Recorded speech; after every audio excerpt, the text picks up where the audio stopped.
Alors, bonjour, bienvenue dans ce Facebook Live, midi et demi, un petit 15 minutes plus tard que mon habitude.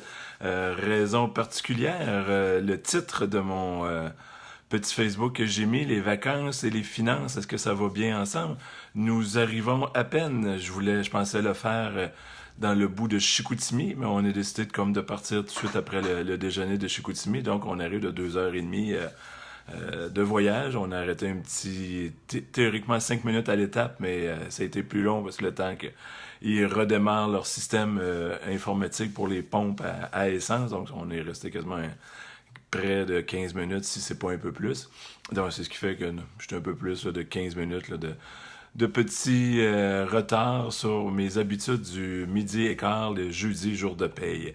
Donc, c'est ça, les vacances versus les finances. Comment vous planifiez, oui, les vacances, savoir où aller et quand y aller et tout ça dans les dates, dans l'agenda. Et il y a la section finances, par exemple. Comment vous planifiez ça aussi?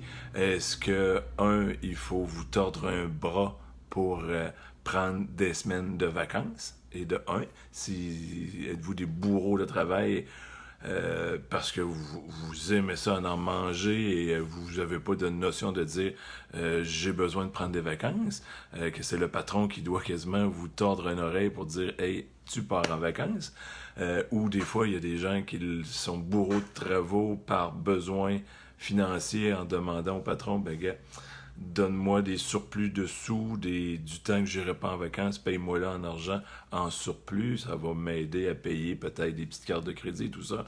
Donc, ça vient comme sous-entendre que certaines petites dettes qui ne sont pas réglées et qui traînent depuis un certain temps et qui causent un stress. Au début, le stress est comme très peu palpable, mais à un moment donné, devient trop palpable, justement. Donc, les gens veulent faire des petits compromis, dire, oups, je me sacrifie pour ne pas faire de petites vacances et je vais diminuer une dette. Tant que la discipline fasse que la dette ne revienne pas pour autres dépenses et que l'année d'après, il faut refaire le même manège, demander d'être payé supplémentaire pour payer certaines dettes. De l'autre côté, si vous connaissez des gens qui ont toujours hâte aux vacances et qui comptent les dodos régulièrement, ça peut peut-être dire qu'on n'aime pas le travail dans lequel on est. Et c'est pas une minorité, hein. Je crois qu'on parle de 70-80% des gens qui n'aimeraient pas toujours le travail dans lequel ils partent à tous les matins en voiture. Donc, il y a des statistiques des fois qui sont intéressantes à connaître et il y en a d'autres qui sont bizarres. Donc, les vacances versus les finances. Comment planifiez-vous cela? Est-ce que vous êtes, moi je suis de la vieille école, hein, 50 ans et plus un peu, on nous apprenait ou on nous inculquait d'épargner, de quasiment ouvrir des enveloppes, une enveloppe pour les vacances, une enveloppe pour les cadeaux de Noël, une enveloppe pour n'importe quoi qu'on voulait. Ça existait presque pas les cartes de crédit il y a plusieurs années, où c'était comme tabou et comme vraiment c'était le démon en boîte, je sais pas, de qu'est-ce qui planait sur ces cartes de crédit-là.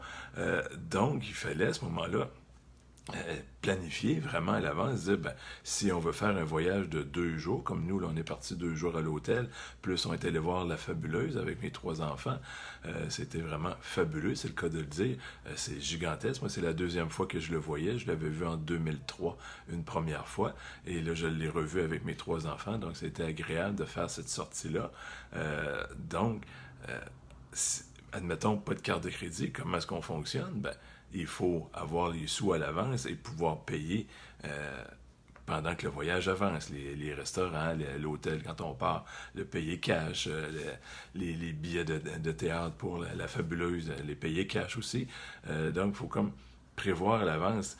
Et malheureusement, il y a beaucoup de gens qui arrivent aux limites de dire on est aux limites de choisir nos vacances ou on doit les prendre là. Comme là, on est jeudi le 19, donc cette semaine termine et demain, les semaines de vacances de construction commencent. Donc, il va y avoir un pourcentage énorme de la population qui sont en vacances.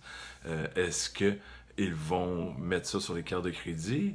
Et quand la carte de crédit va arriver, il n'y aura pas vraiment les sous pour combler et payer le tout au complet. Donc là, on commence à se créer une dette. Et on est quand même à 6 mois des fêtes. Souvent, c'est une autre période où est-ce que les gens gonflent les cartes de crédit. Et quand le premier état de compte arrive, pas la capacité monétaire dans le compte de banque de payer la carte de crédit. Donc, on traîne, 2, 3, 4 mois.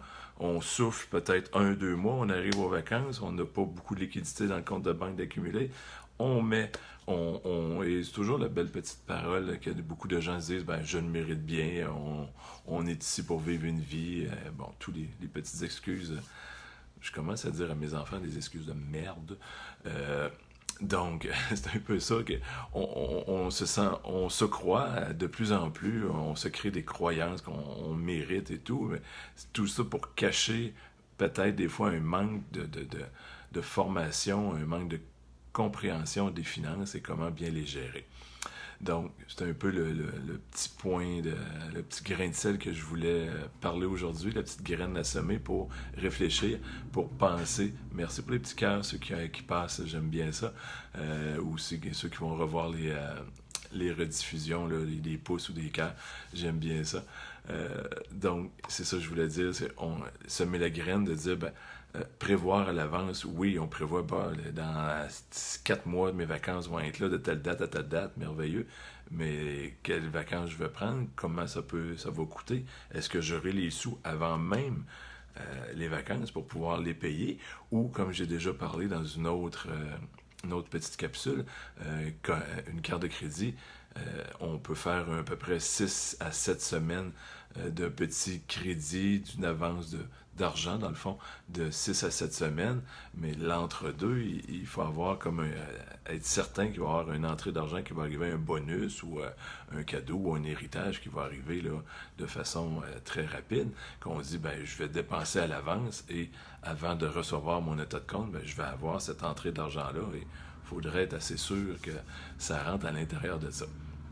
Donc, je vous souhaite une belle journée. N'oubliez pas, la semaine passée, j'ai souligné la fête des Français, mais là, encore plus important, ce qui s'en vient, vous allez comprendre, le 21 juillet, c'est la fête des Belges. Mon nom est belge, Huillon, Huion, donc ça sera ma fête et tous mes amis,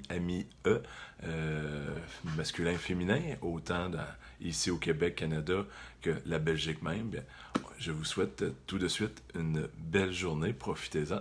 Elle arrive une fois par année.